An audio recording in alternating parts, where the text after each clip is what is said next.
기도하고 시작하겠습니다. 아버지 하나님 감사드립니다. 저희들에게 귀한 조국 대한민국 주시고 또 이 시대에 우리 정광 목사님 저희들에게 허락하셔서 함께 우리 조국 대한민국 살리기 위하여 함께 싸울 수 있는 귀한 은혜 베풀어 주셔서 감사드립니다. 내일 6월 6일 광화문에서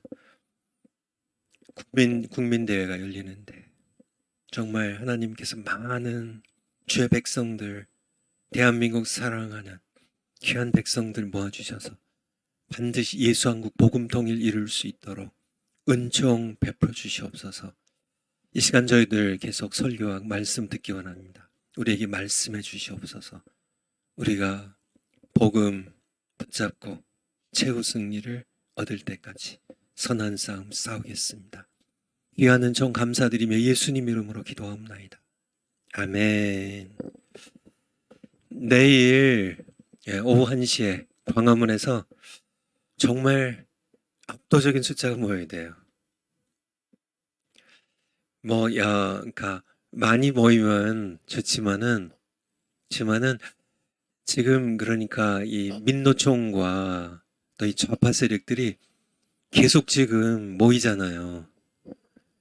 근데 그들이 이렇게 전의를 상실할 만큼 북한에서 정말 이렇게 낙심할 만큼 그렇게 많이 모여야 돼요, 여러분들. 제가 이렇게 마음에 갖고 있는 생각이 대가를 치르지 않는 사랑은 거짓이라고. 대가를 치르지 않는 사랑은 거짓입니다.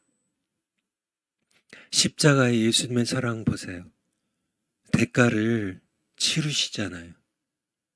우리가 갚아야 할 죄의 값을 예수님께서 엄청난 대가를 치르시고 피 흘려서 고통 가운데 십자가에 못 박혀 죽으시는 그 엄청난 대가를 하나님의 아들이 치르시고 우리를 구원하셨는데 그게 진짜 사랑이거든요. 십자가의 사랑입니다. 대가를 치르지 않고 뭐 나라 사랑한다. 다 가짜 거짓입니다. 그러니까 여러분들 어떻게 생각하세요? 자식을 아버지가 더 사랑할 것 같아요? 엄마가 더 사랑할 것 같아요? 여러분들 뭐 공통적으로 이게 아버지보다 어머니가 자식을 더 사랑하는데요. 왜 그럴까요? 왜 그럴까요? 엄마들이 대가를 더 크게 치르기 때문에 그래요. 뭐 아빠들도 뭐 열심히 일해가지고 뭐 이렇게 돈 벌어오고 먹여 살리고 대가 치르지 않는 게 아니죠. 사랑 때문에 자녀들 사랑하기 때문에 하는 겁니다. 하지만은 그 엄마들이 훨씬 더 자식들 그렇죠. 뱃속에 10달 동안 그리고 해산의 그 고통 정말 이렇게 자녀를 키우면서 자식을 향해 대가를 더 많이 치르기 때문에 엄마의 사랑이 더 그쵸. 우리 노래 보면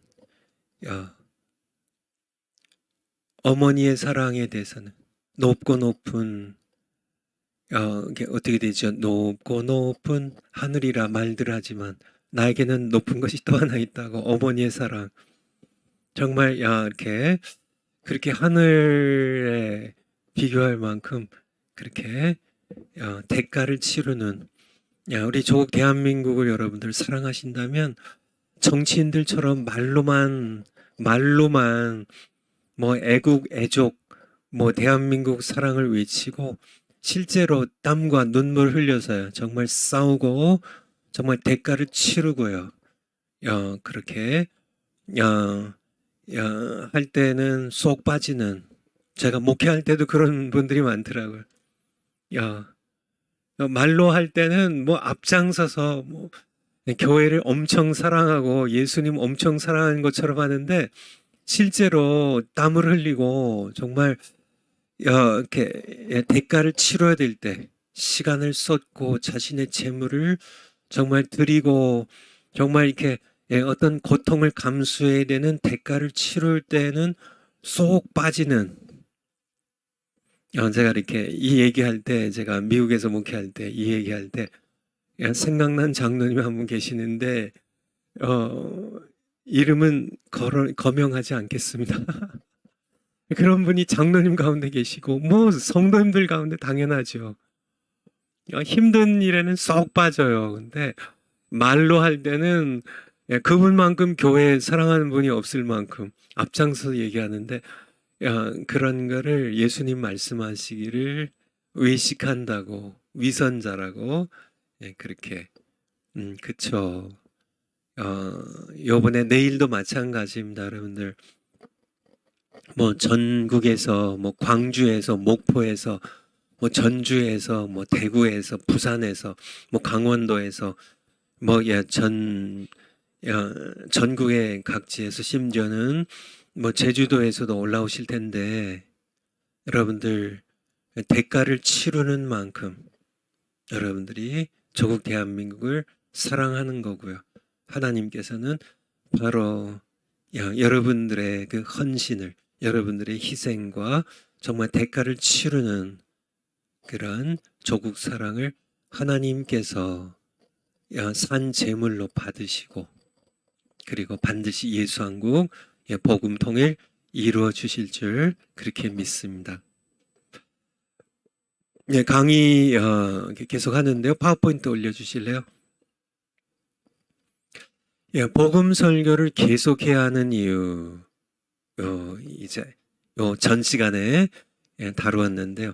간단하게 다시 한번 보면, 예수님께서 오신 목적을 이루기 위해서이다. 예수님께서 삭개오에게 삭개오라 내려와라, 삭개오에 내려와라 하시고 그 집에 가서 유화할 때 사람들이 뒤에서 수군수군 죄인의 집에 들어간다고요. 그때 예수님 하신 말씀이 10절에 보면, 인자가 온 것은, 내가 온 것은 잃어버린 자를, 잃어버린 영혼을 찾으러 오신 겁니다. 구원하러 구원하러 인자가 왔다고 이렇게 말씀하셨죠. 오늘날 교회들이 고상한 기독교를 추구하는데요. 근데 고상한 기독교는 세상의 관점이고요. 교회는 결코 정말 이렇게 세상이 무식하다고, 고상하지 못하다고, 정광 목사님 고상하지 않다고 들 많이들 얘기하는데, 고상해지면 안 돼요. 고상해지면 안 됩니다.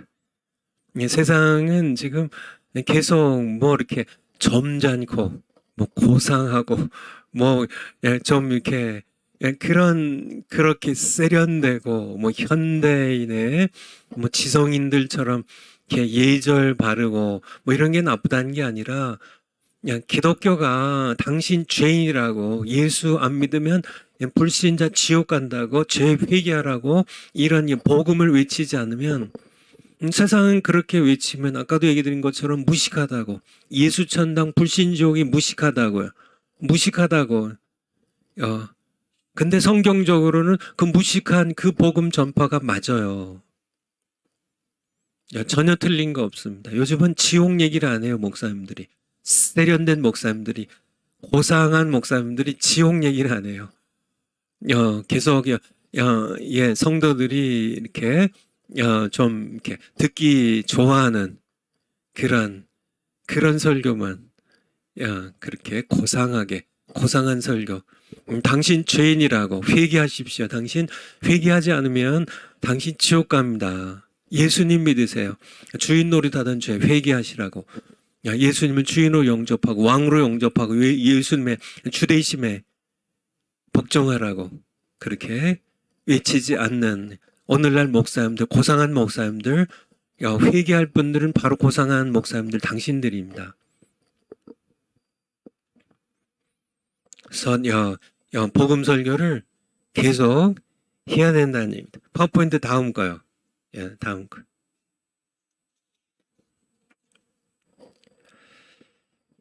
그렇지만 구원받은 우리를 세상에 남겨두신 이유는 잃어버린 영혼들을 찾아 구원하기 위함입니다. 그러니까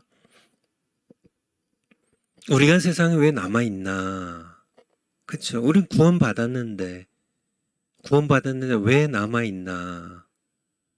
우리가 뭐 이렇게 고상한 설교하고 고상하게 신앙생활하기 위해서 남아있는 게 아닙니다.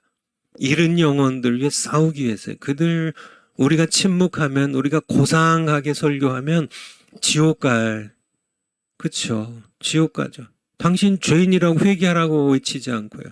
오늘날 설교 강단에서 지옥을 얘기하지 않는데, 그래서 고상한 세상에 길들여진, 사탄에게 속아가지고 세상에 길들여진 고상한 설교 듣고 누가 회개하겠냐고요. 윤리적인 설교 듣고 누가 회개하겠냐고요. 그냥 도덕적으로 뭐 착하게 사십시오. 그럼 복 받습니다. 이런 설교 듣고 누가 회개하고 지옥 갈 그런 영혼들이 회개하고 돌아서겠냐고요. 당신이 죄인이라고 회개하지 않으면, 예수님 주님으로 영접하고 예수님께 복종하며 살지 않으면 당신 지옥 갑니다. 예수 천당 불신 지옥을 외치지 않으면 잃어버린 영혼들이 자기가 잃어버린 영혼인 줄 몰라요, 자기들이. 그런데 진보교회는 세상에 동화되었고, 진보교회가 너무 많죠. 겉으로는 뭐 이렇게 보수교회라고 하면 사실은 진보교회들이 너무 많습니다. 진보교회는 세상에 동화되어 버릴 거예요. 세상인지 교회인지, 그렇죠. 빛과 어둠이요. 전혀, 그렇죠. 빛이 있으면 어둠이 있을 수 없고 어둠이 있으면 빛이 있을 수가 없는데요. 근데 진보교회는 이게 어둠인지 빛인지 그렇게 동화되었으면 이거는 빛이 아니라 어둠입니다.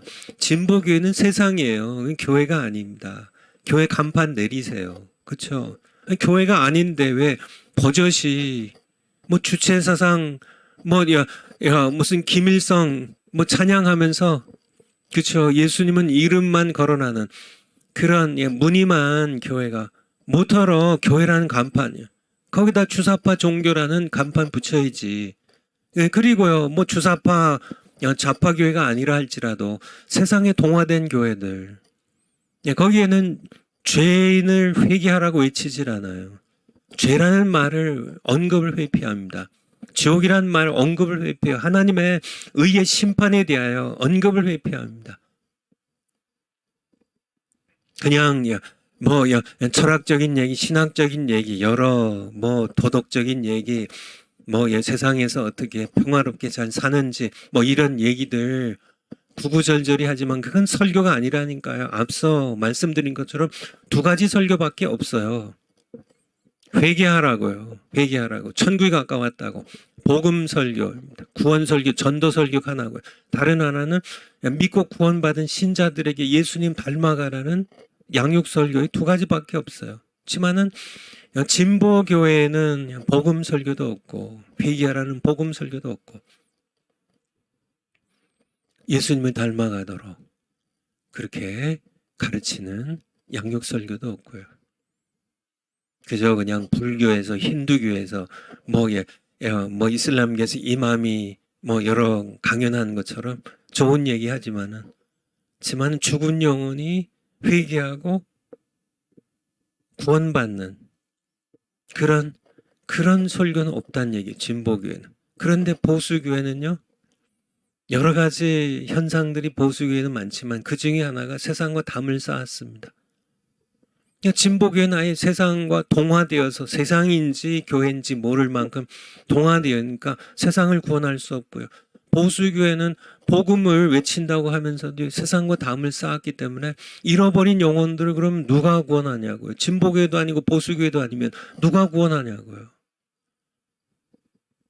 우리를 세상에 남겨두신 이유는 잃어버린 영혼들을 찾아 구원하기 위함인데 예수님께서 오셨고요. 이것 때문에.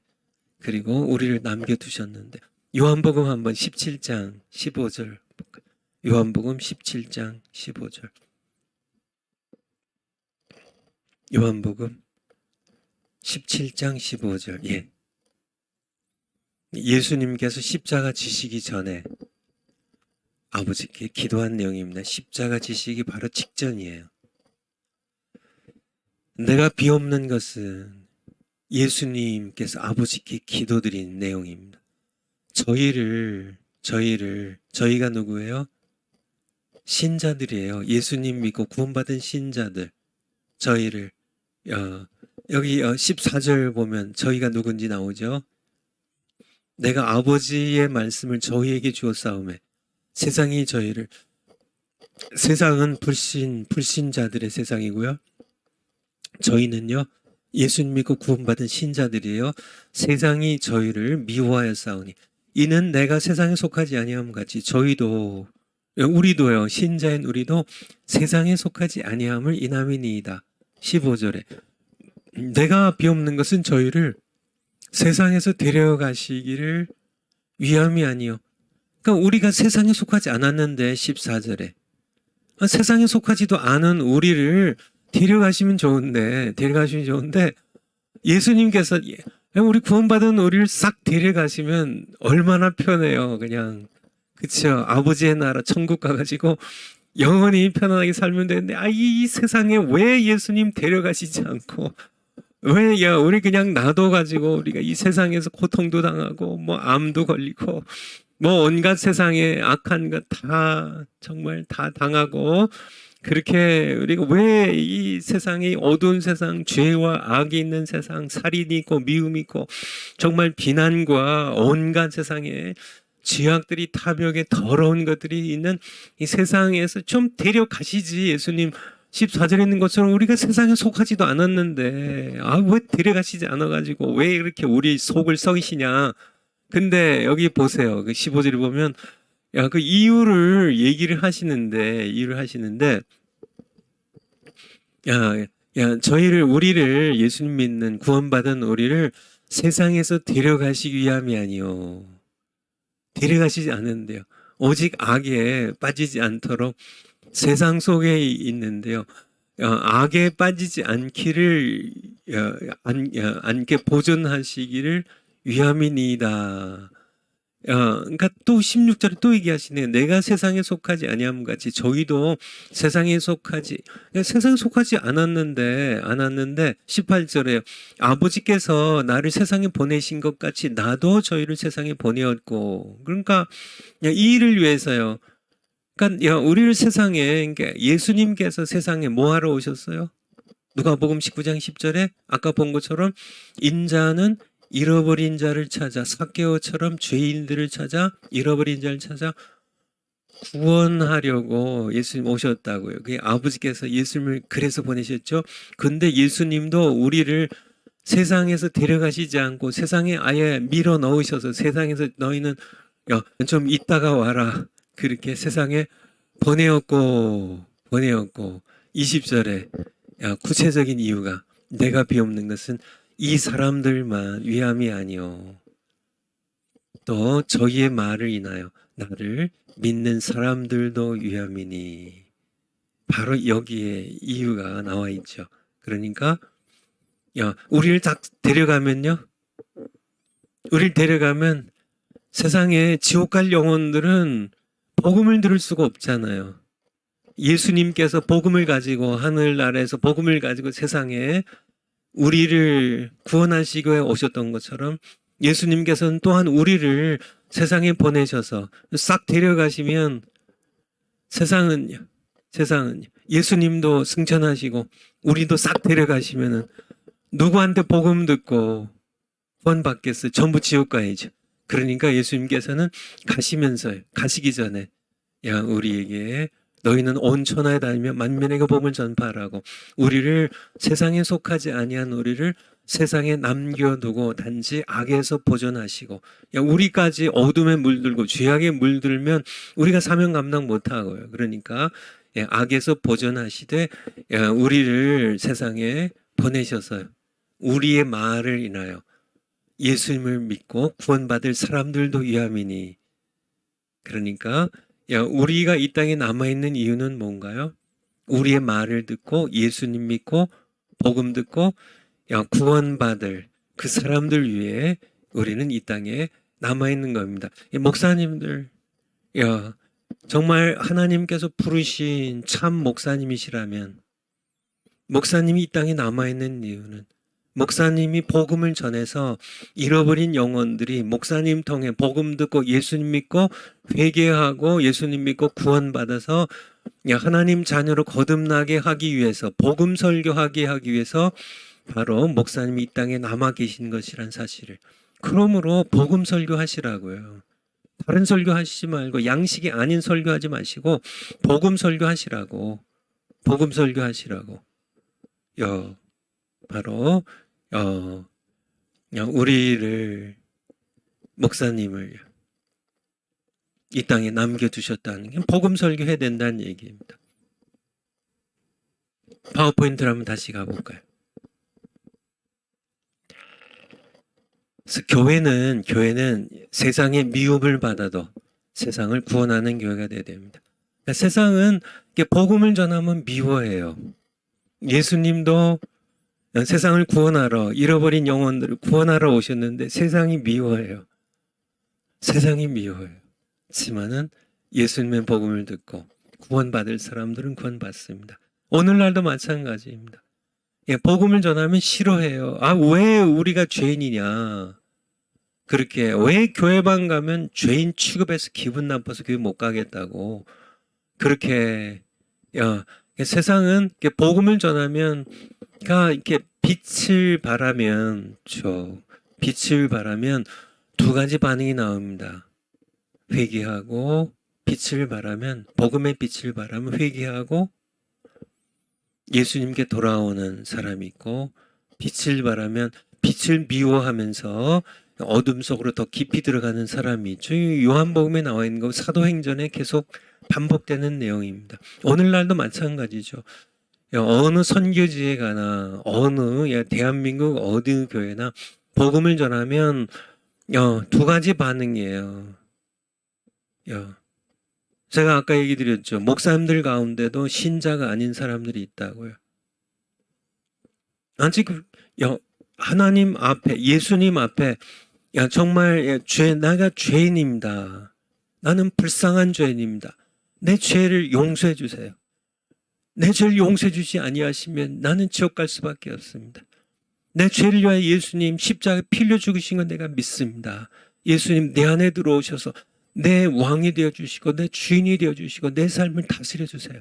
그렇게 정말 복음을 경험해본, 복음을 실제로 내가 맛본, 정말로 눈물로 회개하고 자신의 죄를 아파하고 예수님이 왜 나 때문에 이 세상에 오신 예수 그리스도를 인격적으로 만나서 예수님께 무릎 꿇고 예수님 주님으로 영접하는 이런 경험이 없는 목사님은 아직 복음을 맛본 분이 아니에요. 복음을 머리로만, 신학적인 지식으로만 그거는 복음을 경험한 게 아닙니다.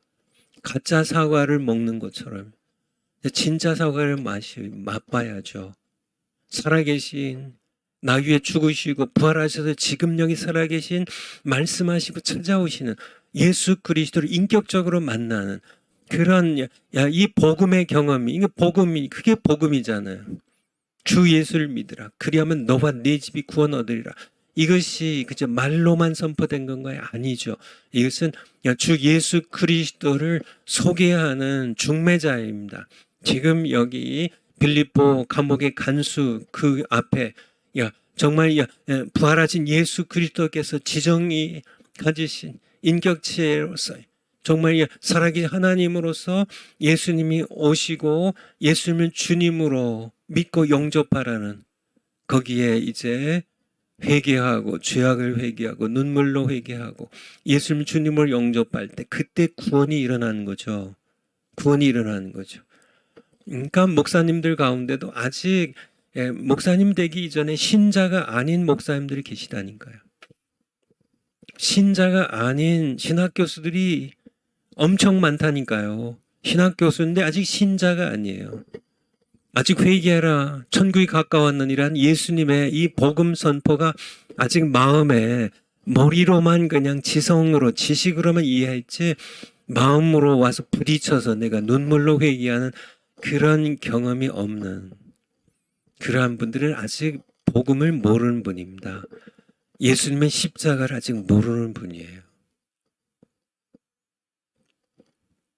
그러한 분들이 신자가 아닌 목사님이 설교를 하고 신자가 아닌 신학 교수님들이 강의를 하는데 그 밑에서 배운 학생들이 또 목사 안수를 받고 나가서 그게 설교의 전부인 줄 알고 복음이 뭔지도 모른 채. 그러니까 복음 설교를 안 하는 겁니다. 자기가 맛본 적이 없으니까. 죄를 회개하라고 외치질 않습니다. 자기가 맛본 적이 없으니까.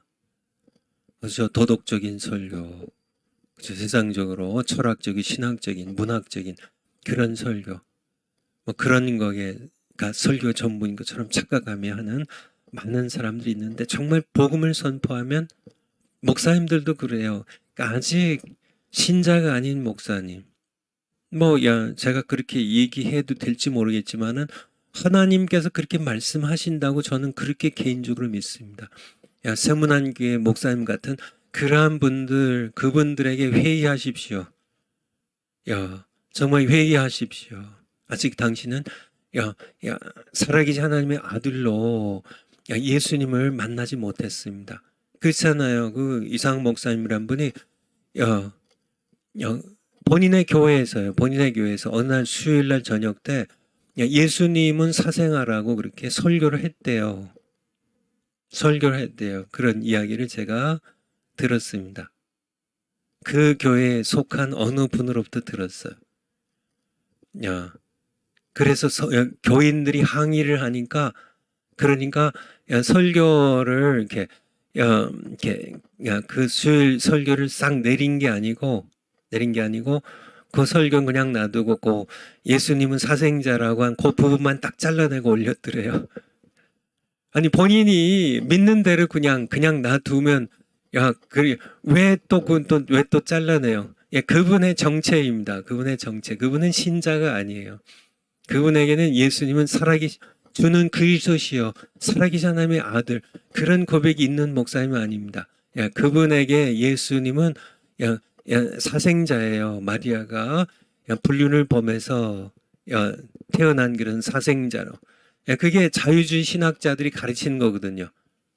자유주의 신학자들 아마 제가 알기로 한국의 신학교들 가운데도 한신, 감신, 장신도 아마 그렇게 많이 교수님들은 바뀌었을 거고요. 이런데 더 많은 그런 신학교들이 다 그렇게 가르쳐요. 신자가 아닙니다. 신학 교수들이 신자가 아니에요. 그러니까 목사님들도 신자가 아니고요. 그러면은 교회 간판 내리라고, 신학교 간판 내리라고. 아니 식당에서 밥을 안 팔면 식당 간판 내려야 되는 거 아니에요? 병원에서 환자 고치지 않으면 모여서 이렇게 운동이나 하고 먹기나 하고 하면 병원이에요. 갔더니 환자는 안 고쳐. 그럼 병원 간판 내려야 되는 것처럼 교회에서 늘 정말 지옥 갈 불쌍한 죄인들 회개시키고 죽은 영혼을 살려내지 않는다면 교회 간판 내려야죠. 왜 교회 간판을 걸어놓고 왜 주사파 종교를 왜 선전하고 세상의 지성적인 종교 그쵸 신앙이 아니라 종교 그냥 그거 파리하면서 왜 교회라는 간판을 버젓이 걸어 놓냐고요. 이 세상이 이단들도 신천지 교회 그렇잖아요. 그냥 그렇게 통일교도 무슨 교회 간판 이단들도 교회라고 하니까 여호와의 증인 이런 거긴 왕국회관이라고 하나요. 어쨌든 여러 가지 이단들도 교회라는 말을 쓰니까 그런 세상이 됐으니까 그렇지만은 정말 성경을 하나님의 말씀으로 믿고 예수님을 살아계신 하나님의 아들로 믿는 우리를 구원하기 위하여 하나님의 아들이 이 세상에 오셔서요. 우리에게 복음을 전해주셨는데 이 복음을 전하지 않는 목사님들은 가짜 아닌가요? 정말 그런 세상이 되었습니다. 성경 구절 몇 군데 찾아볼까요? 요한복음 15장 19절 요한복음 15장 19절 요한복음 15장 19절 요한복음 15장 19절. 너희가 세상에 속하였으면 세상이 자기의 것을 사랑할 터이나 너희는 세상에 속한 자가 아니요 도리어 세상에서 나의 택함을 입은 자인 거로 세상이 너희를 미워하느니라. 여러분들 세상에 사랑받으려고 하지 마세요. 야, 세상은 그러니까 죄가 지배하는 예수님께 속하지 않고 예수님 밖에 있는 예수님 밖에 사탄이 지배하는 이 세상에 속한 사람들은 예수님 믿는 우리를 사랑하지 않습니다. 세상은 우리를 미워해요. 왜냐하면 우리는 세상에서 택함을 입어 빼냄을 받았기 때문에. 예수님 하신 말씀이죠. 17장 14절도 마찬가지죠. 아까 이게 봤던 말씀인데요. 아까 봤죠. 그냥 찾아보지 않아도 되겠습니다. 우리는요 어디요? 세상에 속하지 아니하고 우리가 예수님께 하나님께 속한 자라고 이렇게 말씀하고 계십니다. 우리 마태복음 한번 볼까요? 마태복음 5장 11절부터 볼까요? 11절부터 5장 11절. 나를 인하여 너희를 욕하고 핍박하고 거짓으로 너희를 거스려 모든 악한 말을 할 때에는 너희에게 복이 있나니 기뻐하고 즐거워하라. 하늘에서 너희의 상이 크미니라. 너희 전에 있었던 선지자들을 이같이 핍박하였느니라. 그러니까 예수님의 말씀입니다. 너희가 세상에서 예수님 때문에 나 때문에 예수님 때문에 너희가 세상에서 핍박을 받고 욕을 먹을 것이다. 그때 기뻐하라고. 너에게 복이 있기 때문에 하늘에서 너희 상이 큼이라. 너희 전에 있던 선지자들을 이같이 핍박하였느니라. 그러니까 우리 정광 목사님 정말 많이 핍박을 받으시는데요. 뭐 이렇게 비난도 많이 당하시고. 근데 이전에 선지자들도 늘 그렇게 욕을 많이 먹었습니다. 아까도 얘기한 것처럼 거짓 선자들은요 백성들이 듣고 싶어하는 이야기를 설교해요. 그래서 욕을 먹지 않습니다. 그리고 거짓 선자들은 백성들의 비유를 맞춰서 고상한 설교를 해요. 고상합니다. 선지자들은 백성들이 비유를 맞히는 아부하는 회개하라고 외치지 않습니다. 앞서서 우리가 저지난주에 같이 들었던 것처럼 진짜 선지자들은요 회개하라고 외치지 않아요. 그렇잖아요. 이사야가 예레미야가 에스겔 뭐 계속 뭐 미가야가 뭐 호세아가 계속 회개하라고 외치잖아요. 아모스가 회개하라고 외치잖아요. 그러니까 듣기 싫어하는 거예요. 듣기 싫어하는.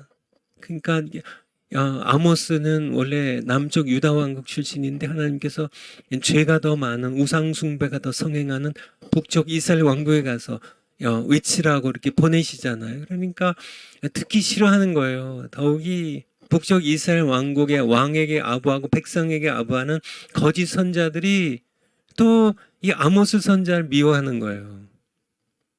이렇게 핍박하는 거예요. 예수님 말씀하시죠. 그러니까 이게 정상이라고. 그러니까 우리 정광 목사님 욕먹는 게 정상인데 설교가 거칠잖아요. 참 선지자들은 회개하라고. 바벨론 제국이 우리나라가 망할 것이라고. 하나님께서 예루살렘 성을 전부 망하게 할 것이라고. 정말 하나님의 말씀 듣고 회개치 않으면 정말 전염병으로 정말 총과 칼로 창으로 전염병으로 전부 죽임을 당하게 될 것이라고. 그렇게 정말 이게 예레미야 선지자가 밉죠. 왕도 예레미야 선지자를 싫어하고 백성들도 싫어하고 거짓 선자들은 이 예레미야 뺨을 치면서요. 그렇게 예레미야 선지자를 핍박하는. 오늘날도 마찬가지. 오늘날도. 그럼에도 불구하고 교회는 이 시대의 선지자로서요. 목사님들은 복음을 선포해야 된다는 얘기예요. 욕을 먹어도요. 세상이 싫어해도요. 불신자들이 반발해도요. 반발해도. 복음을 전하면 아까도 말씀드린 것처럼 항상 두 가지 반응이에요.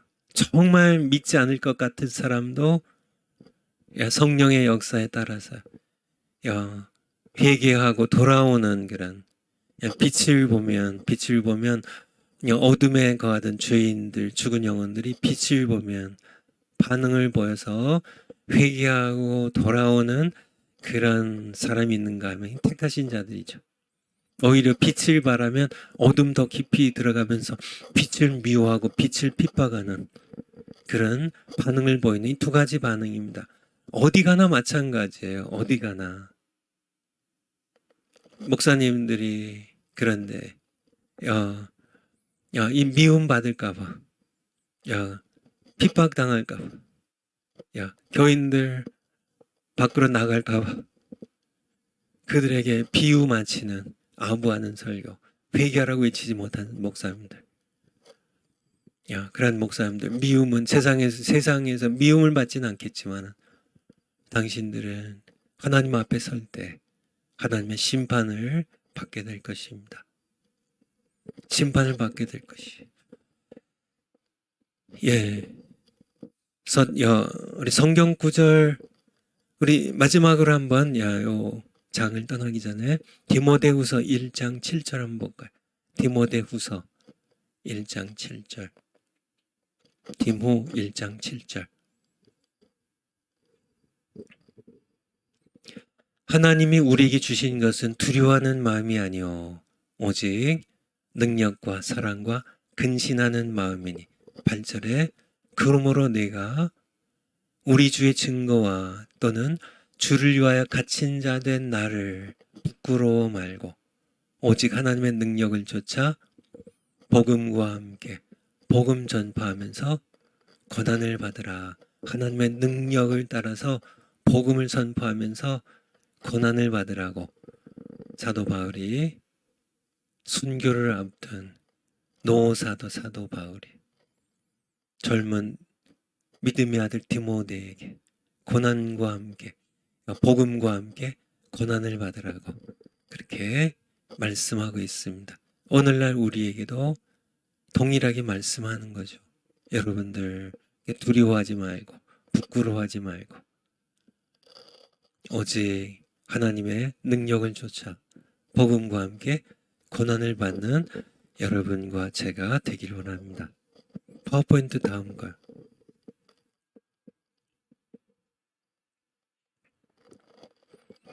여덟 번째, 예수 그리스도가 항상 설교의 중심이 되게 하라. 창세기 1장 하든지요. 우리 그러니까 창조에 창세기 1장 설교할 때 정광 목사님 늘 어떻게 해요? 예수 그리스도가 창세기 1장의 중심이에요. 왜냐하면 성경 전체가 예수님을 증거하기 때문에요. 그러니까 어떤 설교를 하든지 요한계시록 22장을 하든지 창세기 1장을 하든지 레위기 4장 5장을 하든지 제사에 관한 설교를 하든지 무슨 설교를 하든지 항상 어떤 설교든지 전부 예수님이 설교 중심이 되어야 돼요. 그러니까 예수님이 설교 중심이 되지 않는 설교는 그거는 가짜 설교라고 하는 게 저는 옳다고 믿습니다. 그거는 예수님이 없는 그런 설교는 불교의 스님들이 힌두교의 구루라 그러죠. 힌두교 구루가 강연하는 거나 이슬람계 이맘이 강연하는 거나 다른 종교 지도자들이 강연하는 거 뭐가 틀려요? 틀린 건 예수 그리스도입니다. 하나님의 아들, 우리를 구원하러 오신 예수 그리스도가 빠진 설교는 절에 가서도 들을 수 있어요. 모스크 가서 들을 수 있어요. 힌두교 사원 가서도 들을 수 있어요. 예수 그리스도가 없는 설교는 설교가 아니라는 얘기입니다. 말씀드린 것처럼 설교는 딱 두 가지밖에 없다고. 복음 설교, 구원 설교죠. 양육 설교. 이 두 가지밖에 없는데 이 두 가지 설교는 다 예수 그리스도예요. 복음이 예수 그리스도인데요. 구원 설교, 예수 그리스도 없이 어떻게 구원 설교를 해요? 예수 그리스도가 십자가에 내 죄를 지고 대신 죽으셔서 내가 죄를 회개하고 예수님 주님을 영접, 전부 예수님인데요. 그렇잖아요. 그러니까 구원 설교 예수님 없이 할 수 없고요. 또 그게 양육 설교입니다. 양육 설교 자체가 예수님 닮아가는 설교인데요. 그리스도의 형상이 내 안에 이루어지게 하는 설교인데 예수님이 설교 중심이 아니면 양육 설교를 할 수가 없죠. 이 두 가지 설교밖에 없는데 그러니까 설교는 전부 예수 그리스도 중심이, 항상 예수 그리스도가 설교 중심이 돼야 돼요. 그리고 모든 설교 결론은 예수 그리스도로 이어져야만 합니다. 예수 그리스도. 예, 이분이 모든 설교가 다 예수 그리스도를 향하여 뭐 동쪽에서 설교를 하든 뭐 남쪽에서 하든 서쪽에서 하든 북쪽에서 하든 모든 설교가 전부 지향점은 예수 그리스도예요. 이분으로 결론이 지어져야 됩니다. 이분이 구원하시고요. 이분이 우리의 양육의 최고의 목표이니까 이분의 장성한 분량 이르기까지 자라가는 것이기 때문에 전부 설교는 예수 그리스도가 그렇지만은 실제로 한번 따져보면요. 오늘날 대한민국에서 전 세계에서 되어진 설교의 이렇게 설교들 다 따져보면 예수 그리스도가 설교 중심이 아닌 그냥 윤리 도덕적인 설교, 뭐 세상에서 성공하는 그런 이야기, 뭐 사람들의 인간관계, 뭐 여러 가지 뭐 이렇게 우울증을 치료하는 방법, 뭐 여러 가지 성경을 빗대어서 얘기는 하지만은 예수 그리스도가 중심이 되지 않은 설교가 세고 셌습니다. 자기 자랑, 다 자기 간증, 자기가 어떻게 뭐 훌륭한 큰 일을 했는지, 뭐 여러 가지 철학자 얘기, 뭐 정치 얘기, 뭐 여러 가지 것들 예수님이 중심이 되지 않는다면 뭐 정치 얘기도 좋고 뭐 세상 얘기도 좋은데 예수님이 중심이 돼야 된다는 얘기죠. 예수님이 중심이 돼야 된다는 얘기죠. 요즘 우리 정광 목사님 요한복음 설교를 하시잖아요. 요한복음의 설교 어제 이제 12장까지 12장 요한복음 12장까지 하셨는데요. 이제 다음 주에 13장 하시겠는데 요한복음 1장은 뭐예요? 요한복음 1장 전부 예수야. 로고스 예수입니다. 요한복음 1장 로고스 예수. 요한복음 2장이요. 혼인잔치의 예수입니다. 혼인잔치. 가나 혼인잔치에 가시다는 3장 뭐예요? 모세가 뱀을 든 것 같이 인자도 들려야 하리니 말씀하신 것처럼 뱀을 십자에 못 박으신 예수님. 4장 뭐예요? 사마리아인 만나서요. 내가 주는 물을 마신 자는 영생하도록 샘물에 마르지 않는 그런 샘물을 얻으리라고 하신 말씀. 생수 예수. 5장 뭐예요? 베데스다 예수. 6장 뭐예요? 오병이의 기적이 6장에 있었잖아요. 성찬 예수, 떡 예수입니다. 나는 생명의 떡이라고 말씀하시죠. 7장에 가면 큰 명절, 마지막에 큰 날, 그 명절이 초막절인데 누구든지 목마르거든 내게로 와서 마시라고 하시면서 나를 믿는 자는 그 배에서 생수의 강이 흘러나리라고 하셨던 강 예수, 생수의 강 예수. 8장은요 아버지 예수, 그렇죠. 아버지 예수, 너희의 아버지는 마귀라고 말씀하시면서 예수님께서 아버지 예수인데 그 하나님 아버지가 아버지 아닌가? 예수님도 아버지이신가?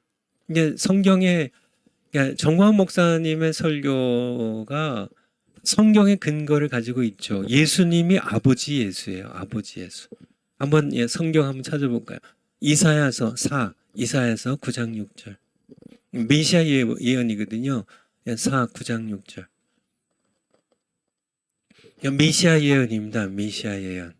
여기 보면 이는 한 아기가 우리에게 낳고 한 아들을 우리에게 주신 바 되었는데 예수님의 성육신 사건이죠. 이 아들입니다. 이게 우리 가운데 이제 성육신에서 태어나는 이 아들의 어깨에는 정사를 메었고 그러니까 이분이 다윗의 위에 통치자가 된다는 얘기고요. 그 이름은 기묘자라 모사라. 정말 우리의 이성으로는 다 이해할 수 없는 분이요. 근데 이 아기가 전능하신 하나님이에요. 근데 이 아기가 영존하신 아버지예요. 그러니까 여기에 그러니까 메시아 그리스도 예수님을 영존하시는 아버지라고 존재 근원으로 우리에게 말씀하고 계세요. 그래서 8장 그러니까 정광 목사님 통해서 그러니까 정광 목사님의 설교는 전부 정광 목사님의 말씀표 한번 찾아보실래요? 표지. 정광 목사님 말씀표. 거기 보면 그러니까 말씀표. 정광 목사님 말씀표 한번 찾아야 될 거예요. 정광 목사님의 말씀표. 찾아주세요. 책 이렇게 여러 개 있는 거. 거기 보면은 이렇게 표지에 보면 정광 목사님 말씀표 거기 보면 그리스도를 위하여, 그리스도에 의하여, 그리스도의 것으로 그렇게 그러니까 전부 그러니까 정광 목사님의 말씀표 전체가 그러니까 정광 목사님 모든 설교는 전부 예수 그리스도, 예수 그리스도, 예수 그리스도가 그리스도를 위하여 그 맨 표지 한 번이 표지 맨 앞에 금세 찾아주셨네요. 정광 목사님의 말씀표 여기 보면 오직 복음으로 아까 얘기 드렸죠. 그러니까 오늘날 복음이 상실되었는데요. 오늘 한국교회 강단에 복음이 상실되었어요. 복음을 잊어버리고도 복음을 찾으려고 하잖아요. 근데 복음이 지금 어디에 있어요? 정광 목사님의 설교 가운데 복음이 있어요. 복음은 뭐예요? 그리스도를 위하여, 그리스도에 의하여, 그리스도의 것으로. 이 말씀표에 보면 구구절절이 전부 예수 그리스도가 주인공이에요. 예수 칠대 절기 그리스도와의 복음의 7대 연합 전부 예수 그리스도를 의하여 그리스도의 것으로. 그러니까 정광 목사님 하신 것처럼 사람들이 정광 목사님 설교가 이랬느니 저랬느니 여러 인간적인 기준으로 이렇게 고상하지 않고 현대인의 이 지성인답게 좀 고상하게 좀 하시지 않고 물론 그 고상하다는 것이 나쁜 건 아니지만은 세상에 길들여진 것이라면 세상과 타협하는 것이라면 세상에 아부하기 위하여 고상하게 설교를 낮춘 것이라면 예수님은 고상하지 않았습니다. 예수님께서는 회개하라고 외쳤고 지옥에 대해 가장 많이 말씀하신 분이 예수님입니다.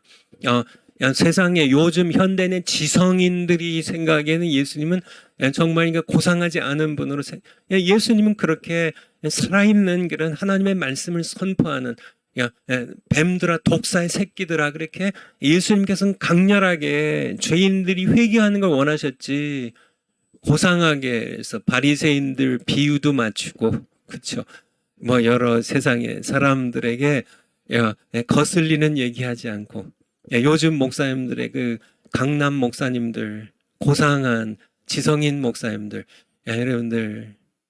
여러분들이 회개할 사람들은 여러분입니다.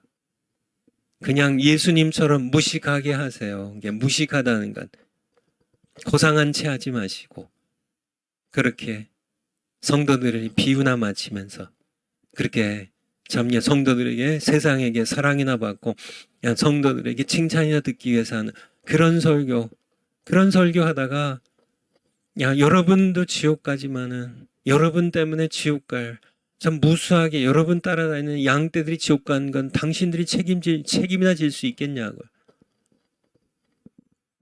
그러니까 정광 목사님의 설교 다른 거 표현이 거칠다 이런 얘기들 하지 마세요. 정광 목사님의 말씀에 담겨 있는 복음이 무엇인지 정말 예수 그리스도 중심으로 정말 예수 그리스도를 증거하기 위해 증언하는 이 말씀들을 잘 들으시는 그런 분들이 되셨으면 좋겠어요. 다시 파워포인트로 다시 갈까요? 그래서 어떤 설교를 하든지 예수 그리스도가 중심이 되어야 된다는 얘기예요. 예수 그리스도가 중심이 아까 정광 목사님 말씀표 본 것처럼 정말 그리스도를 위하여, 그리스도에 위하여, 그리스도의 것으로 정말 복음 자체가 예수 그리스도니까 예수님을 항상 증거하기 위하여 설교를 하시라는 얘기예요. 그러면 구원도 받고요. 또 예수님을 닮아 성화의 과정을 걸어가기도 하고요. 그러니까 그렇게 해야 되는 이유는 네 가지를 좀 썼는데요. 복음의 중심은 예수 그리스도이기 때문에 그래요. 복음의 중심이 예수 그리스도예요. 사도행전 8장 29절입니다. 사도행전 8장 29절. 사도행전 8장 29절. 그러니까 이제 그 사마리아 교회를 세운 빌립이죠. 성령이 빌립더러 이르시되 이 병고로 가까이 이디오피아의 여왕 간닥의 여왕의 내시입니다. 국고 맡은 내시니까 굉장히 권력이 있는 내시죠. 성령이 가라사대 이 병거에 가까이 나아가라 하시거늘 30절에 빌립이 달려가서 이 내시가 선지자 이사의 글을 읽는 것을 듣고 말하되 읽는 것을 깨닫느뇨. 대답하되 지도하는 이가 없으니 어찌 깨달을 수 있느뇨. 하고 빌립을 청하여 병거에 올라 같이 앉으라 하니라. 32절 읽는 성경 구절은 이것인 일러스되 저가 사지로 가는 양과 같이. 이사야서 53장 7절이죠. 양과 같이 끌리 얻고 털 깎는 자 앞에 있는 어린 양의 잠잠함 같이 그 입을 열지 아니하였도다. 33절에 그러니까 낮을 때 공변된 판단을 받지 못하였으니 심판받을 때요. 누가 가히 그 세대가 세대를 말하리요. 그 생명이 정말 이 메시아의 생명이 땅에서 빼앗김으로다 하였거늘 내시가 빌립더러 말하는데 청컨대 묻노니 선지자가 이 이사야 선자가 말한 것이 누구를 가리키면요? 누구를 가리키면 자기를 가리키면요? 타인을 가리키면요? 35절에 빌립이 입을 열어 이 글에서 이사야서에서 시작하여 예수를 가르쳐 이거는 이사야 선지자 자신을 가리킨 거 아니고 어떤 사람을 가리킨 게 아니라 바로 십자가에 못 박혀 죽으시고 부활하신 예수 그리스도를 전하는 것이라고. 그래서 참 이렇게 도수장에 끌려가는 어린 양처럼 털 깎는 자 앞에 잠잠한 양처럼 그렇게 예수님께서 참 빌라도 법정에서 사형선고를 받고 십자가에 못 박혀 죽으시고 부활하셨다고. 여기서 시작하여 예수를 가르쳐 뭘 전했어요? 복음을 전하니. 이게 설교예요. 설교의 핵심은 항상 모든 이사야서를 설교하든지 이사야서 53장을 설교하든지 뭐 어떤 설교를 하든지 전부 예수님을 전하는 복음을 전해야 된다는 겁니다. 예수님이 중심이 돼야 된다는 그런 얘기예요. 예수님을 전하지 않으면 안 된다는 얘기죠. 로마서 1장 2절. 로마서 1장 2절. 로마서 1장 2절. 1절부터 보죠. 1절부터. 예수 그리스도의 종 바울은 사도로 부르심을 받아 하나님의 복음을 위하여 부르심을 받았어요. 택정함을.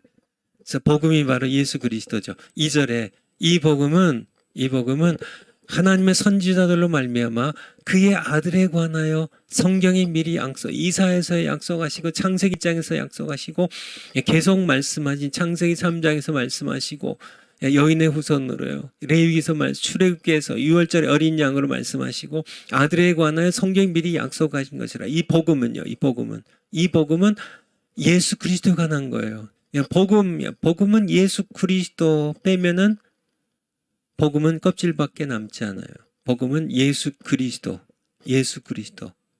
복음은 예수 그리스도입니다.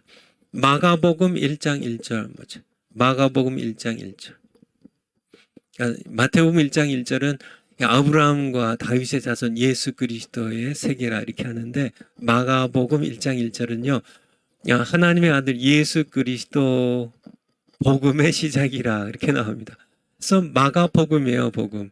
근데 이 복음은 예수 그리스도를 전하는 거예요. 예수 그리스도께서 시작이고 끝이고 핵심입니다. 그러니까 설교는 복음 설교도 그렇고 양육 설교도 그렇고 예수 그리스도를 전해야 돼요. 그러니까 예수 그리스도를 전해야 됩니다. 그래서 복음의 중심 예수 그리스도이기 때문에 파워포인트를 다시 한번 가볼까요?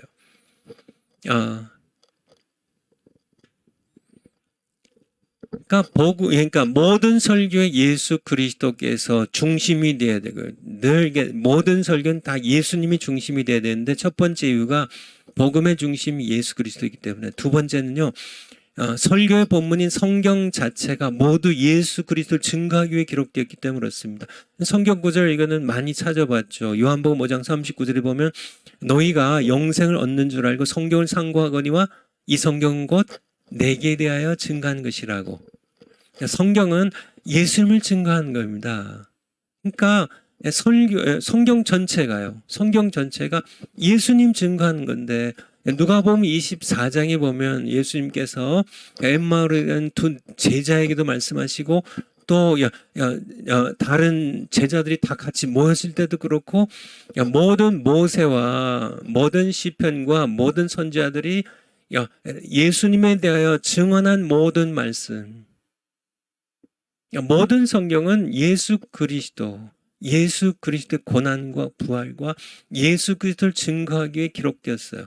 그러니까 성경이 구약 성경, 신약 성경 당연한 것이고요. 구약 성경도 다요. 그러니까 한번 누가복음 24장 44절 한번 볼까요? 누가복음 24장 44절. 누가복음 24장 44절. 예수님이 부활하신 후에요. 이제 곧 승천하시죠. 또 이르시되 내가 너희와 함께 있을 때 너희에게 말한 바 곧 모세 율법과 모세 오경이죠. 선지자의 글과 시편에 그러니까 모든 이제 토라 율법 그리고 선지자의 글, 선지서, 시편, 성문서 이 모든 구약 39권은 나를 가리켜 기록된 모든 것이 이루어져야 하리니 그러니까 구약 성경 39권을 설교할 때는요. 선지서에 뭐 아모스를 설교하든지 뭐 예레미야를 설교하든지 시편, 잠언, 전도서 설교하든지 모세의 오경의 출애굽기를 설교하든지 신명기를 설교하든지 모든 설교를 할 때 구약 성경을 본문으로 해서 설교하는 모든 설교는 전부 예수님을 전해야 돼요. 왜냐하면 이 모든 모세 율법과 선지자들과 시편이 구약 성경 39권이 모두 예수님을 증거하기 위해 기록된 것이기 때문에요.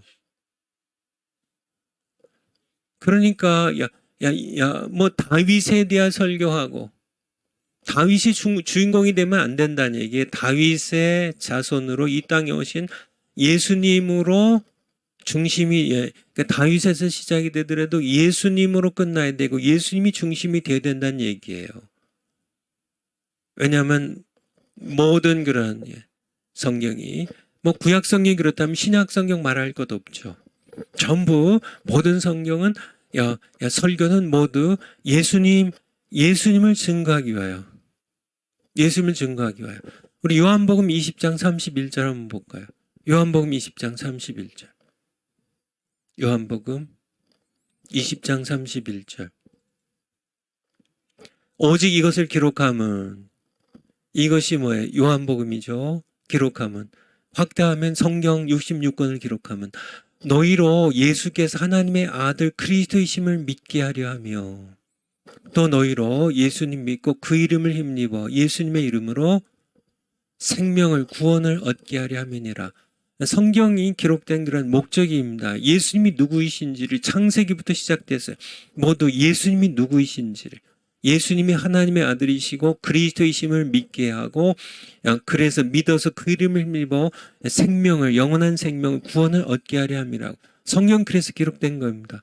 그러니까 우리가 뭐 모세 오경을 뭐 민수기를 설교하든지 뭐 열왕기상을 설교하든지 뭐 마태복음을 설교하든지 어떤 그런 서신서 뭐 고린도 전후서를 설교하든지 어디를 설교하든지 전부 예수 그리스도가 하나님의 아들이시고 그리스도이심을 우리 구원자로 기름 부음 받고 오신 우리 구원자이심을 믿고 그 이름을 믿어 생명을 얻게 기록된 것이니까 예수님이 항상 중심이 돼야 된다는 얘기입니다. 그러니까 예수님, 모든 설교의 중심은 예수님이어야 돼요. 예수님. 그것을 위해 성경 66권이 기록되었어요. 예수님을 통해서만 우리가 구원을 받을 수 있어요. 세 번째입니다. 파워포인트 세 번째, 왜 모든 설교의 중심이 예수님이 되어야 되는가? 세 번째, 오직 예수 그리스도를 통해서만 구원 얻을 수 있기 때문에 그래요. 요한복음 4장 14장 6절에 보면 내가 곧 길이요 진리요 생명이니 나로 말미암지 않고는 내 아버지께 올 자가 없다고. 무슨 얘기예요? 구원받을 수 있는 것은 예수님을 통하지 않고서는 구원받을 수가 없어요. 사도행전 4장 12절에 보면 온 천하에 구원 얻을 만한 다른 이름을 주신 적이 없다고. 예수 그리스도 이 이름 외에 예수님을 통해서만 구원을 받을 수 있기 때문에 모든 설교는 예수님이 설교의 중심이 되어야 돼요. 네 번째는요. 예수 그리스도께서 우리의 닮아갈 목표이시기 때문에 이게 양육 설교죠. 세 번째는 구원 설교, 이제 복음, 전도 설교죠. 그러니까 이 네 가지 이유 때문에요. 네 가지 이유 때문에 모든 설교는 전부 다 예수님이 모든 설교의 중심이 돼야 되고 결론이 예수님이 돼야 된다는 얘기입니다. 세 번째, 작은 세 번째요. 아브라함도 모세도 다윗도 바울도 어떤 신학자도 목사님 뭐 철학자 정치인 영웅 어떤 천사도 어떤 설교자 자신도 설교 중에 예수 그리스도의 영광을 드러내는 도구로는 등장할 수 있지만은 결국 설교 중심이 돼서는 안 된다는 얘기입니다. 그러니까 아브라함 설교를 하더라도요. 아브라함 설교하고 아브라함 설교를 끝나면은 그러니까 다른 설교가 아니에요. 아브라함의 자손으로 이 땅에 오신 하나님의 아들로 연결이 돼야 돼요. 모세 설교, 뭐 이렇게 막 홍해가 갈라지고 모세 설교 멋있게 했는데 거기서 딱 끝나면 안 됩니다. 모세가 누구를 증거했다고요? 모세가 누굴 증거했어요? 요한복음 5장에 보면 모세도 나를 증거했다고 예수님 자신이 말씀하시잖아요. 모세가 나를 증거했다고. 그쵸? 누가복음 24장 44절에서도 모세와 시편과 모든 선자들이 나를 증거했다고.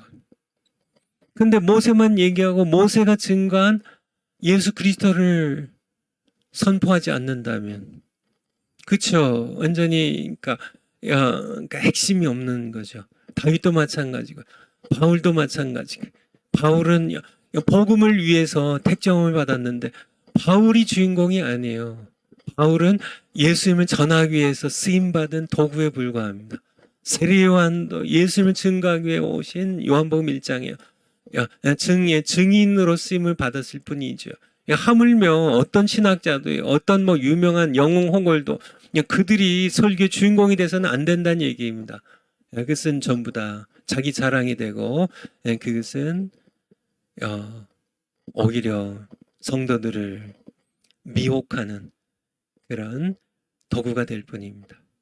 그러니까 전부 결국 어떤 설교를 성경 66권 가운데 어디에서 설교를 하더라도 예수 그리스도를 증거하는 사도 바울의 고백 한번 볼까요? 여러분 많이 본 성경 구절이지만은 고린도전서 2장 1절, 고린도전서 고전 2장 1절. 형제들아, 내가 너희에게 나아가 하나님의 증거를 전할 때, 설교할 때이죠. 설교할 때. 고린도에 가서 설교할 때. 말과 지혜 아름다운 것을 아니하였나니. 고상한 설교하지 않았다는 얘기예요. 자꾸 요즘 현대 목사님들은 고상한 설교, 고상한 목사님, 고상한 기독교, 고상한 설교하려고 애를 쓰는데 지성적인 설교, 세련된 설교, 고상한 설교. 사도 바울이 다 배설물처럼 버린 걸 그 주워다가 고상한 설교하려고 그렇게 애를 낑낑대고 쓰는데 목사님들 회개하셔야 된다고요. 사도 바울은요 무식하게요. 2절에 보면 정말 무식하죠. 내가 너희 중에서 설교할 때 예수 그리스도와 그의 십자가에 못 박히신 것 외에는 아무것도 알지 아니하기로 작정했습니다. 사도 바울은 예수 그리스도의 십자가를 전했어요. 이게 복음이니까. 그러니까 이게 사실 요즘은 뭐 십자가 하면은 뭐 이렇게 야, 그러니까 무슨 목걸이 뭐 교회 종탑 위에 걸린 십자가. 하지만은 사실 그러니까 이 십자가는 아주 잔인한 로마 제국의 처형 방법이거든요. 이거는 그러니까 로마 시민권자들은 십자가 처형을 하지 않았습니다. 사도 바울은 태어나면서 로마 시민권을 갖고 태어났기 때문에 사도 바울은 참수형을 당한 거예요. 베드로는 십자가 처형을 당하고요. 예수님도 로마 제국으로 보면 이방인이니까 로마 시민권자가 아니니까 십자가 처형을 당한 거죠. 로마 제국은 여러 가지 이제 그러니까 극형이죠.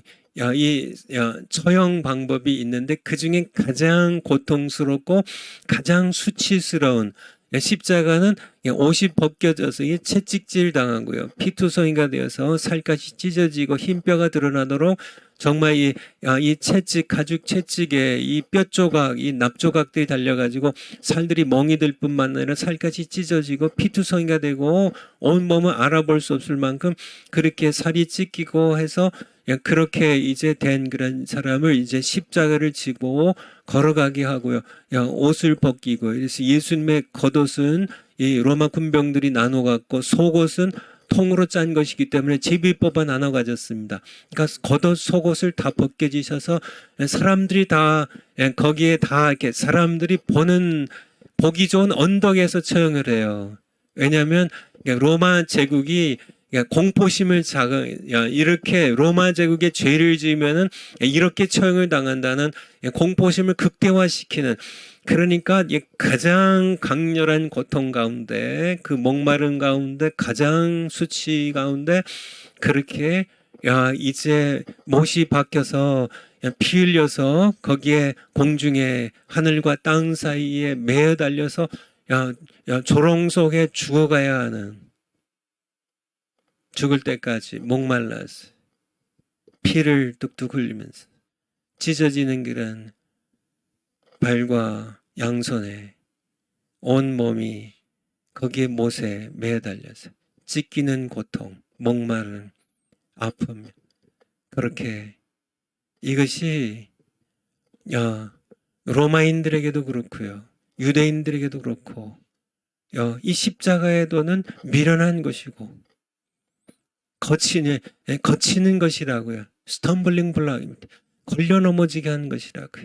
이것은 세련되고 이게 고상한 게 아니에요. 이거는 가장 강렬하고 가장 잔혹한 잔인한 로마 제국의 처형인데 요즘 그러니까 이렇게 그러니까 교수형한데 목을 이렇게 목 매달아서 처형하잖아요. 교수형.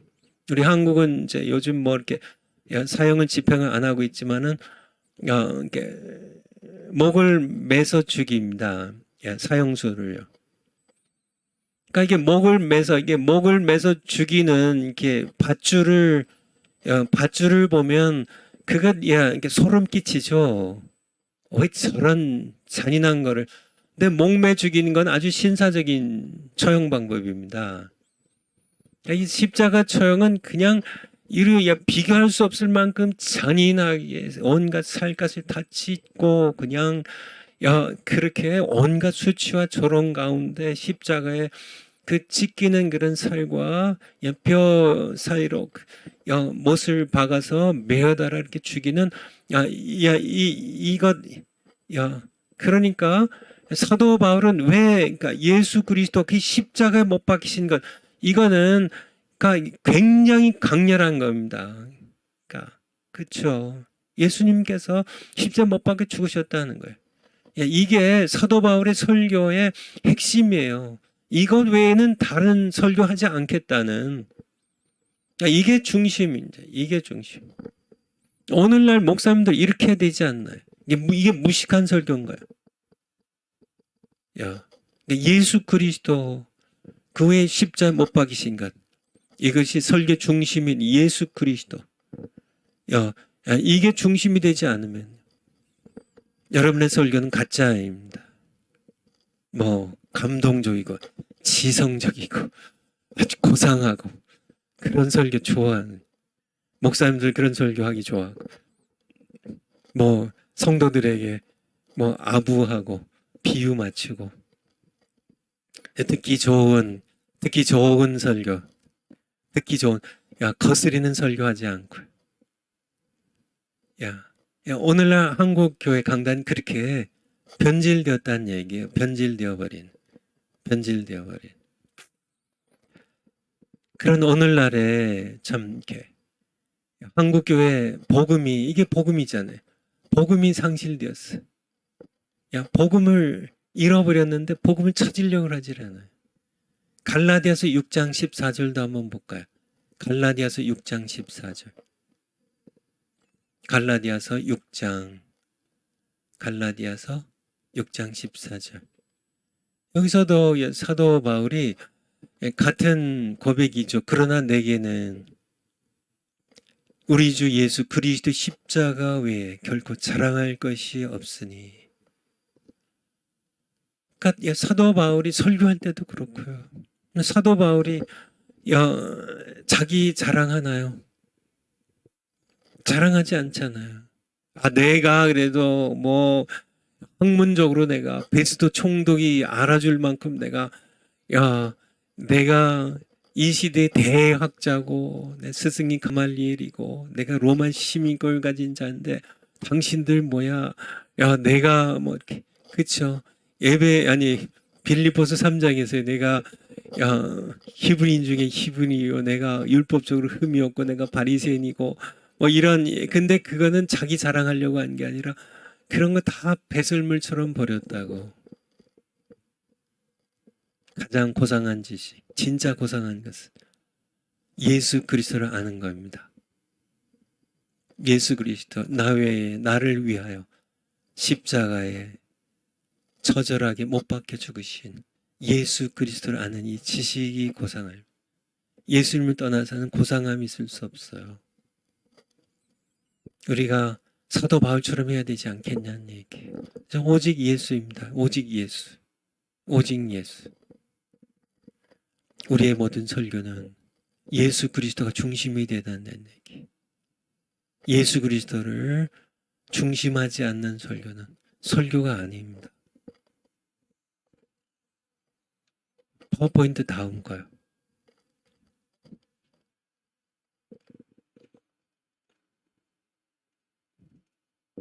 그 다음 거요. 효과 있는 설교. effective. 뭔가 이렇게 설교를 했는데 아무 역사가 안 일어나요. 그냥 목사님 설교 잘 들었습니다. 은혜 받았습니다. 그냥 끝나면 사실은 그거는 헛된 설교라고 할까요? 가짜 설교라고 해야 될까요? 진짜 설교는 하나님의 말씀을 내가 설교학 처음 말씀드렸잖아요. 하늘과 땅이 죄로 말미암아 끊어졌어요. 하나님과 관계 끊어졌어요. 하나님은 하늘에 계시고 우린 땅에 있어요. 하나님께서는 우리를 사랑하셔서 두 가지 통로를 열어주셨습니다. 하나는 설교고 하나는 기도예요. 두 가지 통로가 차이점이 있다면 기도는 땅에서 우리가 하나님을 향하여 올라가는 땅에서 하늘을 연결하는 통로가 기도고요. 또 하나는 하늘에서 땅으로 내려오는 설교라는 통로죠. 그래서 설교는 항상 땅에서 만들어진 설교는 설교가 아닙니다. 내가 뭐 낑낑대고 본문에서 다음 주에 설교 뭐 할까, 어디서 할까, 어떻게 할까, 설교 내용을 내가 책 뒤적이면서 뭐 다른 목사님들의 설교집 뒤적이고 뭐 신학책 뒤적이고 여러 책들 뒤적여가지고 내가 작성한 땅의 설교는 설교가 아니라고요. 반드시 설교는 성경에 나와 있는 것처럼 여호와 하나님의 말씀이 예레미야에게 임하니라. 여호와의 말씀이 엘리야에게, 에스겔에게, 호세아에게, 아모스에게 임하니라 이르시되, 그러니까 하늘에서 임해서요. 하늘에서 하나님께서 땅에 있는 예레미야에게 임해서 예레미야가 땅에서 선포하는 설교입니다. 하늘과 땅을 연결한 설교가 돼야 돼요. 오늘날 마찬가지입니다.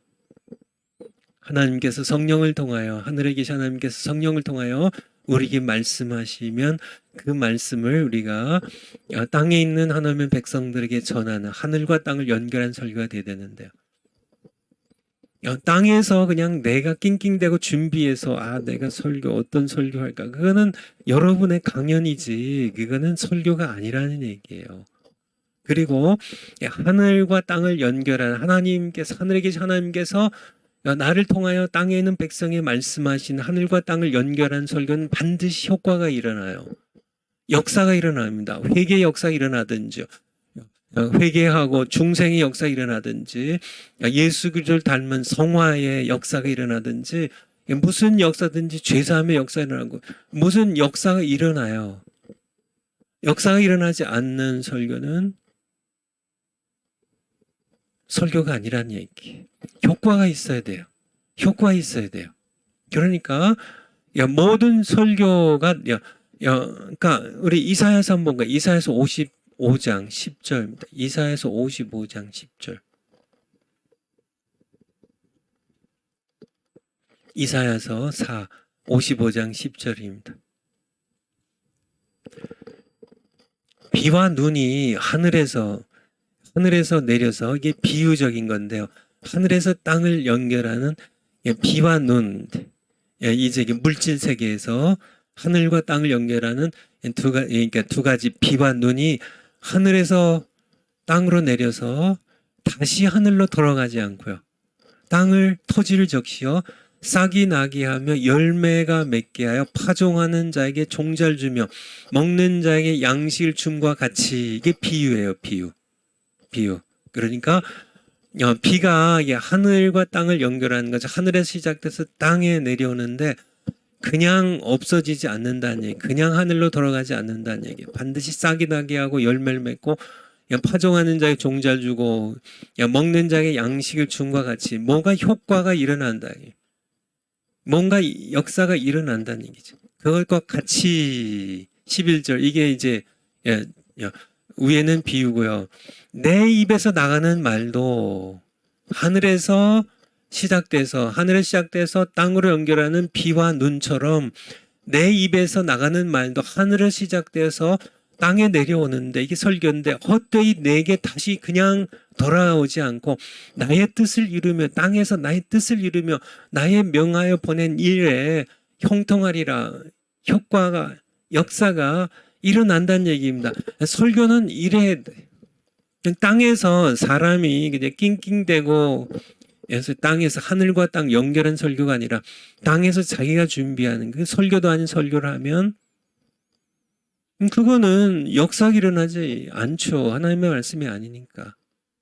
하나님의 말씀은 빛이 있으라 하시면 빛이 있었고, 창세기 1장 3절 말씀처럼 하나님의 말씀은 일단 바래지면 역사가 일어나요. 빛이 생겨요. 빛이 있으라 하시면 빛이 있었고 하신 것처럼 하나님의 말씀은 역사가 일어납니다. 회개의 역사가 일어나든지 반발해서 핍박을 하든지, 아니면은 그쵸, 정말 이렇게 택함을 받지 못한 그런 사람들은 빛이 비추면 싫어한다고요. 그냥 거부하고 더 어둠 속으로 깊이 들어가고 빛을 미워해서 예수님을 죽이려 하고 사도 바울을 죽이려 하고 오늘날 회개하라고 외치는 그런 참 설교자들을 핍박하고 조롱하고 비난하는, 그리고 그렇게 그쵸, 정광 목사님이 이단이라고 이렇게 자기들이 이단인데 정광 목사님이 이단이라고 하는, 그렇게 그런 반응을 하든지, 아니면은 정광 목사님 통해서 선포된 말씀 듣고 회개하고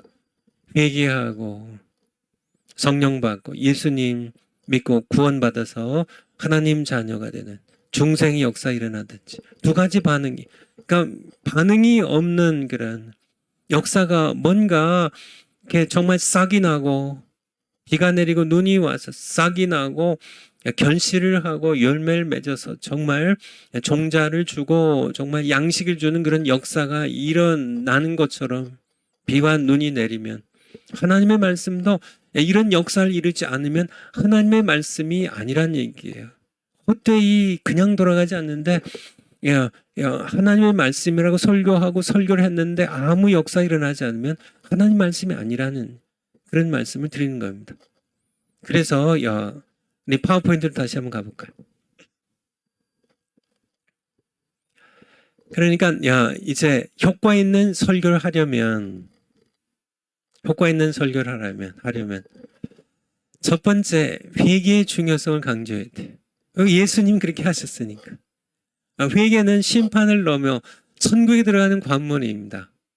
예수님께서도 마태복음 4장 17절에 회개하라 천국이 가까이 왔느니라. 마태복음 3장 1절부터 12절까지 보면 세례 요한도요 똑같이 외쳐요. 회개하라 천국이 가까웠다고. 세례 요한 한번 찾아볼까요? 마태복음 3장 1, 1절 마태복음 세례 요한도 똑같이 외칩니다.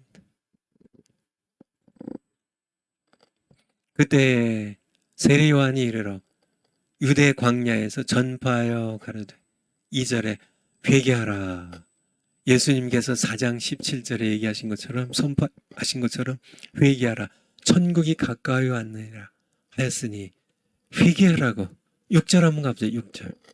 6절에 자기들이 그러니까 세례 요한이 회개하라고 외치니까 회개하라 천국이 가까웠다고 외치니까 자기들이 죄를 자복하고 요단강에서 그에게 죄를 회개하는 나는 죄인입니다. 나를 용서해 주십시오 하고 와서 요단강에 세례를 받는 그러니까 이런 역사가 그러니까 회개를 외쳐야 돼요. 오늘날 목사님들도 성도님들 향해 회개하라고 동성애 죄악이라고 세상을 향해서 동성애자들을 향해서 사랑하는 마음으로 그들이 용서받고 구원받도록 하기 위하여 동성애가 죄가 아니라고 지금 미국의 많은 목사님들이 동성애가 죄가 아니래요. 미국의 PC, USA 교단이나 UMC, United Methodist Church, 미국 연합 감리교 교단이나 뭐 많은 교단들이 동성애가 죄가 아니래요.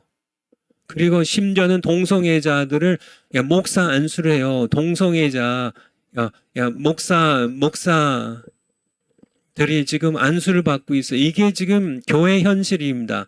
교회 현실이에요.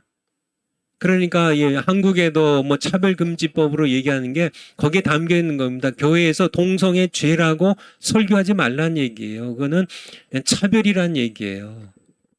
그러니까 이게 지금 세상에서 그런데 정말 이렇게 동성애를 죄악이니까 회개하십시오. 당신들 회개하지 않으면 지옥 간다고 그렇게 선포하는 게 사랑이지 동성애 죄 아니니까 얼마든지 동성애 하십시오.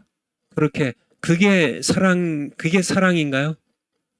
그거는 당신들 죄 짓다 지옥 가십시오. 그거 부추기는 거지. 그게 사랑이에요. 동성애 회개하라고 그렇게 사랑으로 그게 권하는 게 그게 사랑이지. 지금 뭐가 다 뒤집혔어요. 지금 세상이 그러니까 회개하라는 얘기를 하지 않습니다. 동성애를 회개하라고 동성애자라고 회개하라고 외치질 않아요. 회개하라고 외치질 않아요. 또 그러니까 동성애가 죄라고 그렇게 믿는 그런 목사님들도 동성애를 죄라고 외치질 않아요. 세상에서 공격당할까봐 무식한 목사라고 할까봐 고상한 목사가 되기 위해서요. 그러니까 세상의 모든 죄악들 온갖 교인들이 전부 세상에 나가서 죄 범하는데요. 뭐 여러 가지 뭐 쓸데없는 그런 그런 죄들 뭐 세상의 쾌락들 뭐 세상의 무슨 뭐 영화들 전부 뭐 다 그 쓸데없는 그런 음란한 영화 보는 거 다 죄악이잖아요. 뭐 인생을 뭐 쓸데없는 것에 낭비하는 건 이거 다 죄악이잖아요. 세상을 더 사랑하면서 세상 것들 좋아하면서 살아가는 건 전부 죄악이잖아요. 그런 것 죄라고 외치 회개하라 천국이 가까웠다고.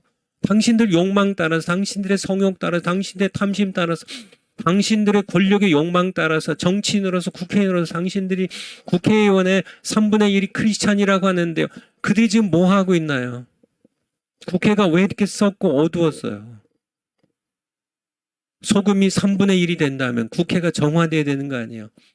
소금이 세상에 비친 국회의 빛이 국회의원의 3분의 1이라면 국회가 복음의 빛으로 환해야 되는 거 아닌가요? 전부가 죄로 선포하지를 않고 회개하라고 외치지를 않는,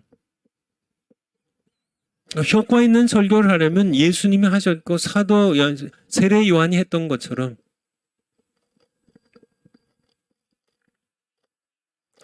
회개를 외쳐야 됩니다. 회개를 외쳐야 돼요.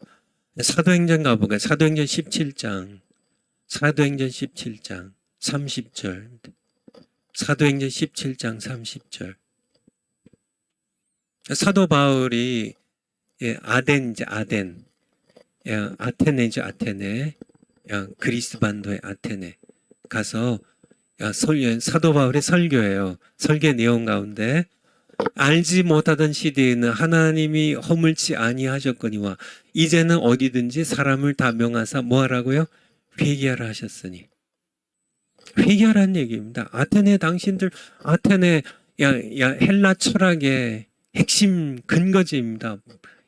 정말 그러니까 문명인들이라고 자부하는, 정말 세계의 문화를 이끌어간다고 하는 철학적인 그런 사람이라고 자부하는 이 사람들에게 회개하라고요. 사도 바울이 복음을 전하는 거다. 회개하라고요. 회개하라고. 이걸 외치지 않으면, 그러니까 목사님들, 회개를 외치지 않은 목사님들, 당신들은 내가 정말 거짓 선자가 아닌지 하나님 앞에서 그리고 성경 앞에서 자신들을 되돌아보셔야 됩니다. 되돌아보셔야 돼요. 사도행전 26장 20절.